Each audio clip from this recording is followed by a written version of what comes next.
مسجد نبی شریف نبی علیہ السلام کے زمانے میں پہلی دفعہ تعمیر ہوئی، دوسری دفعہ توسیع ہوئی 7 ہجری میں۔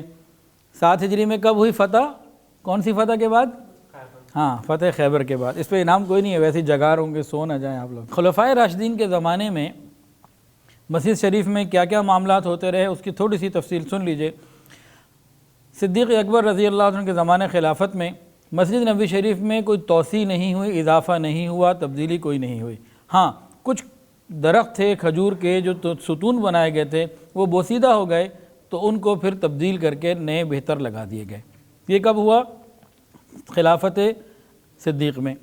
اس کے بعد حضرت عمر فاروق رضی اللہ عنہ کے زمانے میں 17 ہجری میں انہوں نے قبلہ کی جانب اور غربی جانب مسجد نبی شریف کو بڑھا دیا۔ قبلہ کی جانب اور دائیں جانب مغرب کی جانب، مشرق کی جانب اس لیے نہیں بڑھایا کہ ازواج مطہرات کے وہاں پہ حجرے تھے، گھر تھے، تو دو اطراف میں انہوں نے مسجد کی ایکسٹینشن کر دی، توسیع کر دی، لیکن باقی ساری چیزیں اسی طریقے سے تھیں، وہی ستون، وہی سادگی، اور جو چھتیں ڈالیں وہ بھی اسی طرح کھجور کے چیزوں کی، اس کو اسی طریقے سے رکھا، اس کی حیت اور سادگی میں کوئی تبدیلی نہ کی، ایکسٹینشن آپ نے کر دی۔ تو گویا یہ تیسری مرتبہ ہوا نا، ایک دفعہ نبی علیہ السلام نے بنایا، دوبارہ آپ نے ایکسٹینشن کی، اور تیسری مرتبہ عمر فاروق رضی اللہ عنہ نے اپنے زمانے میں 17 ہجری میں ایکسٹینشن کی۔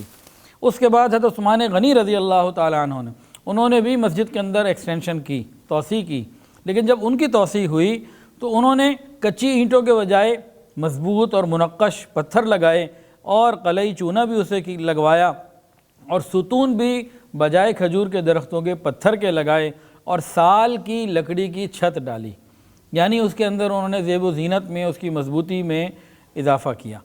صحابہ کرام نے جب ان کا یہ ارادہ سنا تو ان کو بہت افسوس ہوا، کہنے لگے کہ ایسے نہ کیا جائے، اس کو اسی حیثیت میں رکھا جائے جیسی نبی علیہ السلام نے بنائی تھی۔ لیکن عثمان غنی رضی اللہ عنہ خلفائے راشدین میں سے ہیں، انہوں نے وقت کے تقاضوں کو، حالات کو دیکھتے ہوئے یہ فیصلہ فرمایا کہ نہیں، اب ضرورت اس بات کی آ گئی ہے کہ حالات کے مطابق اس کی تعمیر اور ترقی کی جائے، اور ضروریات کو دیکھا جائے جیسے کہ سلسلہ تھا۔ حضرت علی رضی اللہ عنہ کے زمانے میں مسجد نبی شریف میں نہ کوئی توسیع ہوئی، نہ اس طرح کی کوئی ضرورت پیش آئی، کہ عثمان غنی رضی اللہ عنہ جو کام کر چکے تھے وہ کافی رہا۔